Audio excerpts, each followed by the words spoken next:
अरविंद केजरीवाल की सरकार ने पहले लूट मचाकर दिल्ली जल बोर्ड को कंगाल कर दिया और अब दिल्ली जल बोर्ड चाहता है कि दिल्ली जल बोर्ड के कर्मचारियों का वेतन, रिपेयरिंग और मेंटेनेंस का खर्च भी सरकार दे, क्योंकि कंगाल जल बोर्ड के पास इसके लिए भी फंड नहीं है।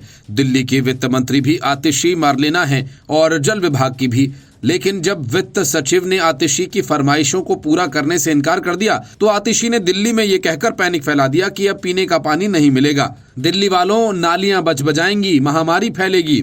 ये भाषा किसी मंत्री की तो नहीं हो सकती। मंत्री की जिम्मेदारी जनता की मुश्किलों को कम करने की होती है, न कि उसे बढ़ाने की, डराने की। आतिशी के आरोपों को दिल्ली जल बोर्ड भी सही नहीं मानती और बोर्ड के एक अधिकारी का कहना है कि शहर में मौजूदा समय में पानी की आपूर्ति का कोई संकट नहीं है। मतलब आतिशी जो दावे कर रही हैं वो घटिया हरकत है। जिसके बाद वित्त सचिव आशीष वर्मा ने सामने आकर आतिशी मरलेना की घटिया सियासत का भांडा फोड़ा। वित्त सचिव ने कहा कि यह दावा करना गलत है। शहर में पानी की आपूर्ति या सीवरेज ट्रीटमेंट रुक जाएगा। फंड जमीन पर हुई प्रगति के आधार पर जारी किया जाता है। उन्होंने कहा कि 1598 करोड़ रुपए दिल्ली जल बोर्ड को जून में ही जारी किए जा चुके हैं और ये सुनिश्चित करने के लिए कि फंड का दुरुपयोग नहीं हो रहा है, काम की प्रगति के सबूत और जियो टैगिंग के आधार पर आगे की धनराशि जारी की जाएगी। वर्मा ने कहा, मूल काम का प्रबंधन डीजेबी के अपने कर्मचारी करते हैं और निकट भविष्य में रुकने की संभावना नहीं है। पानी की आपूर्ति और सीवेज ट्रीटमेंट प्लांट डीजेपी की अपनी जिम्मेदारी है। ये कहना गलत है कि पानी की आपूर्ति या सीवेज ट्रीटमेंट रुक जाएगा। पिछले दशक में एमसीडी को भी ऐसे ही वित्तीय संकट का सामना करना पड़ा है, जिसकी वजह से ठेकेदारों के पेमेंट में देरी, वेतन और विकास कार्यों में देरी हुई। वर्मा ने कहा कि सरकार सैलरी, रिपेयर और मेंटेनेंस का खर्चा नहीं देती है।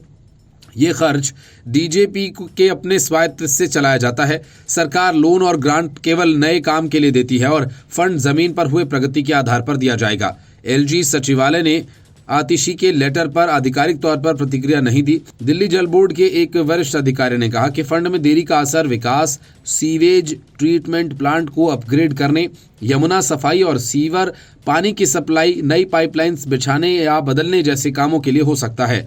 21 नवंबर को लिखे अपने लेटर में जल मंत्री ने कहा कि दिल्ली के वित्त विभाग ने ये फंड भी जारी करने से इनकार कर दिया जो सरकार 2023-24 के बजट में आवंटित कर चुकी है और दिल्ली विधानसभा ने इसे पास किया है। आतिशी ने कहा कि ये सामान्य शासन प्रक्रिया है और पहले कभी वित्त विभाग ने सहायता अनुदान और लोन की किस्त जारी किए जाने पर रोक लगाने के लिए इतने सवाल नहीं उठाए।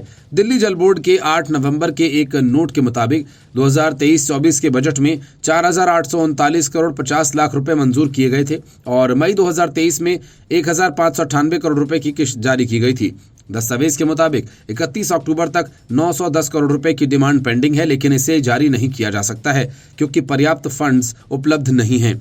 शेड्यूल के मुताबिक दूसरी किस्त अक्टूबर में आनी है और अन्य दस्तावेजों के साथ यूटिलाइजेशन सर्टिफिकेट डीजेबी ने 12 सितंबर 2023 को भेज दिया था।